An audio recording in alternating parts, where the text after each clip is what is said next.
3 აპრილს სინოდის სხდომა ჩაინიშნა, ეს არ იქნება პატრიარქის არჩევნების დღე, თუმცა შეეხება ამ საკითხს, ვინაიდან მღვდელმთავრების ნაწილი ადასტურებს, რომ ზეგსწორედ პატრიარქობის კანდიდატის ასაკისა და განათლების კრიტერიუმებს დაასუსტებენ. ეს მნიშვნელოვანი საკითხი, რადგან მართვა-გამგეობის დებულების გამოყენებით შესაძლოა პროცესს ზოგიერთი პოტენციური კანდიდატი ჩამოციუდეს. საქმე ისაა, რომ პატრიარქობის შესაძლო კანდიდატად დასახელებული მიტროპოლიტი დანიელ დათუაშვილი 70 წლისაა, 29 მაისს კი 71-ის ხდება. მოქმედ წესში მითითებულია პატრიარქის ასაკობრივი ცენზის ზედა ზღვარი არა უმეტეს 70 წელია. სავარაუდოა, რომ სწორედ პარასკევის სხდომაზე გადაწყდება მიეცემა თუ არა ჭიათურისა და საჩხერის ეპარქიის მღვდელმთავარს არჩევნებში მონაწილეობის უფლება. პარასკევს დანიშნული სხდომა სავარაუდოდ მიტროპოლიტ ისაია ჭანტურიასაც შეეხება. ნიქოზისა და ცხინვალის ეპარქიის მიტროპოლიტი ერთ-ერთია, რომელიც შესაძლოა მოსაყდრე მიტროპოლიტის შიო მუჯირის რეალური კონკურენტი იყოს, მაგრამ აქ შეკითხვებია მის საღვთისმეტყველო განათლებასთან დაკავშირებით. მეორე მხრივ კი ის თავისი თეატრალური ინსტიტუტის განათლებით უკვე არის მიტროპოლიტი. განსვენებული კათოლიკოს პატრიარქ ილია მეორისთვის მეუფე ისაიას გამორჩევისას ეს ბარიერი არ ყოფილა. 3 აპრილის სინოდის სხდომით ბევრი დეტალი გახდება ახალი პატრიარქის არჩევასთან დაკავშირებით ცნობილი. საქართველოს საპატრიარქოში წმინდა სინოდის სხდომა მეუფე შიო მუჯირის მოწვევით პარასკევს გაიმართება. სხდომამდე 2 დღით ადრე სინოდის წევრები ფორმულასთან ინტერვიუში ადასტურებენ, რომ მღვდელმთავრების მსჯელობის მთავარი საკითხი საქართველოს კათოლიკოს პატრიარქის კანდიდატის ასაკობრივი ზღვარი და განათლება იქნება. სინოდმა უნდა დააზუსტოს, რა იგულისხმება მართლმადიდებელი ეკლესიის მართვა-გამგეობის დებულების მიხედვით განათლებაში და ისიც ექნება თუ არა პატრიარქის არჩევნებში მონაწილეობის მიღების უფლება 70 წელს მიღწეულ კანდიდატს. არ ვაპირებთ კანდიდატების საკითხის განხილვას. პროცედურა როგორ იქნება, აი კენჭისყრა როგორ ჩატარდება ფიზიკურად, აი როგორ მოხდება, ერთი არაც წერია და მეორე მოვილაპარაკებთ ყველაფერი რა და როგორ იქნება. ზედაზღვარს თუ გულისხმობთ, იქ წერია, რომ 70 წელზე მეტის არ უნდა იყოს. ანუ 70 წლის შეიძლება რომ იყოს კანდიდატი და 71 წლის არა დღევანდელი დებულების მიხედვით. და თუ აუცილებლობა გახდა ამის განხილვის, რომ გავშევწვალოთ, იქ ეს არ ვიცი, ნახოთ მაგაზე უნდა მოვილაპარაკოთ. დარჩება თუ არა პროცესებს მიღმა მეუფე დანიელი, რომელიც უკვე 70 წლისაა, ან არჩევნებს ჩამოშორდებიან თუ არა მეუფე ისაია ან მეუფე ეფრემი, რომელთა საღვთისმეტყველო განათლებაზე ბევრი კითხვის ნიშანია.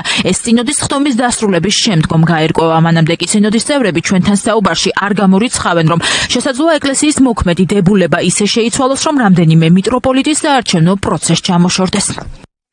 მითითებული იქნება ალბათ, რომ რამდენიმე დაიყოს ასაკის საპატრიარქო კანდიდატისათვის, ან ზედმეტიაც ნაკლები, როგორც იქნება და კიდე არის განათლების საკითხები. დაუშვათ, რომ საპატრიარქო კანდიდატს აუცილებლად უნდა კონდეს თეოლოგიური განათლება.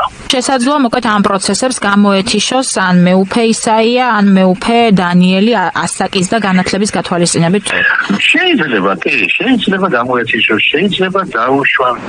თეოლოგები განმარტავენ, რომ საქართველოს ახალი კათოლიკოს პატრიარქი წმინდა სინოდმა მოქმედი დებულების მიხედვით უნდა აერჩიოს. ანალიტიკოსებისთვის გაუგებარია, რას ემსახურება ამ საკითხთან დაკავშირებით სპეციალურად მოწვეული სხდომა და რატომ გახდა საჭირო მოქმედი წესების ცვლილება. თეოლოგები ამ პროცესებს პატრიარქის არჩევნებში ჩარევის და კონკრეტული ინტერესების გატარების მცდელობას უკავშირებენ. შესაძლოა, რომ იქ დადგეს ცვლილებების საკითხი, არ გამოვრიცხავ, მათ შორის ის ჩანაწერი ასაკთან დაკავშირებითაც შესაძლოა გახდეს განხილვის საგანი, სრულად თავისუფლად, მაგრამ როგორ შეიძლება ეს უკვე წმინდა სინოდის გადასაწყვეტია, იმიტომ რომ ვისაც ეს ეხება, თუნდაც მეუფე დანიელს ის საკმაოდ ავტორიტეტული მღვდელმთავარია და მას მხარდამჭერთა ძალიან დიდი ჯგუფი ყავს და სოლიდური საპატრიარქოში.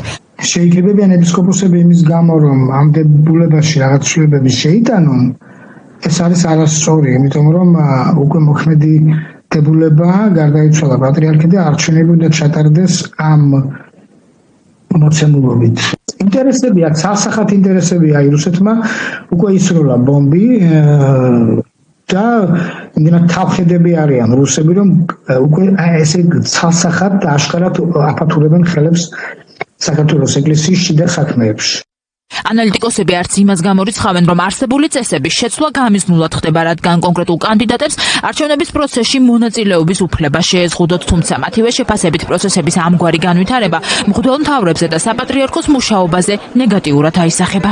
ერთ-ერთი ვერსია ყველაზე გავრცელებულია, რომელიც გულისხმობს აი ამ დებულების ისეთ ჩარჩოში წარდგენას, რომელთაც შესაძლოა გარკვეულ მთავრებს ხელი შეეშალოთ საპატრიარქო არჩევნებში მონაწილეობის კუთხით, თუმცა მე მაინც გონია, რომ ეს მოსაყდრის დააზიანებს პირველ რიგში, თუ ის ნეგატიური, ამგზავრელი, ხელისშემშლელი ტაქტიკით იმოქმედებს, კიდევ უფრო პროგნოზირებაც გახდეს მღვდელმთავრების დიდი ნაწილისათვის, რომ მომავალში თუ კი თქვათ მიტროპოლიტი შეუგახდება პატრიარქი, რამ მდგომარეობაში შეიძლება ჩავარდეს თითოეული მათგანი. იმას, რომ პატრიარქის არჩევნებში ნებისმიერი სახის ჩარევა მიუღებელი და დაუშვებელია, ღიად ამბობს არქიმანდრიტი დოროთე ყურაშვილიც. მისი შეფასებით წმინდა სინოდმა გადაწყვეტილება კონკრეტული კანდიდატის 8 წლის მიხედვით უნდა მიიღოს და არა საბუთების ან განათლების დოკუმენტების შესაბამისად. პირველი ღვთისმეტყველი არის იოანე მოციქული, რომელსაც ღვთისმეტყველი უწოდეს და ეს იყო მეთევზე. და არც გრიგოლ ღვთისმეტყველს ჰქონდა თეოლოგიის საბუთი. და ამიტომ ეკლესიაში არასოდეს არ ყოფილა საბუთებით შრიალი, არამედ იყო მოღვაწეობით მონასტრით და წიგნების კითხვით და დაყუდებით და ღმერთის შემეცნებით.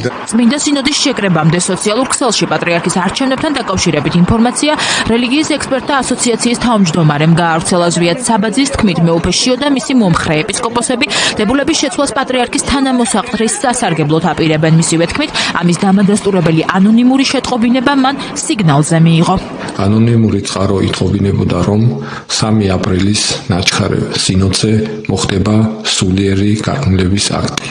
კერძოდ, შიოს მომხრე და მოსყიდული ეპისკოპოსები შიოს სასარგებლოდ და სხვა საპატრიარქო კანდიდატთა საზიანოდ შეცვლიან მართვა-გამგეობის დებულებას. როგორც წყარო ითხოვინებოდა, მღვდელმთავართა ნაწილმა უკვე აიღო 30 ვერცხლი. საპატრიარქოში წმინდა სინოდის ხდომა საპატრიარქო ტახტის მოსაყდრის სენაკისა და ჩხოროწყუს მიტროპოლიტ შიომუჯირის მოწვევით გაიმართება. ოფიციალური ინფორმაციის მიხედვით ხდომის მიზანი ეკლესიის მართვა-გამგეობის დებულების დაზუსტება, სინოდის შემდეგის ხდომების გაფართოებული კრებისა და დელეგატების მოწვევის საკითხები იქნება. იქნება სინოდის ადგილი, თუ სად გაიმართება, დრო, იმ ადგილმდებარეობის სივრცის მოწესრიგება, ასევე დელეგატების რაოდენობა და ვინაობა. ასევე შეიძლება ითქვას, ყველა პროტოკოლის საკითხი და ზოგადად ყველა ის საკითხი, რომელიც ეხება საორგანიზაციო ტექნიკურ საკითხებს. პატრიარქის გარდაცვალების შემდეგ მოსაყდრემ სინოდის ხდომა პატრიარქობის 3 კანდიდატის გამოსარჩევად უნდა მოიწვიოს. იმ კანდიდატების, რომლებიც შემდგომ გაფართოებულ კრებას უნდა წარედგინოს. საქართველოს კათოლიკოს პატრიარქი გახდება ის, ვისაც სინოდის 20 წევრის მხარდაჭერა ექნება. საქართველოს 142 პატრიარქი 17 მაისამდე უნდა ჰყავდეს.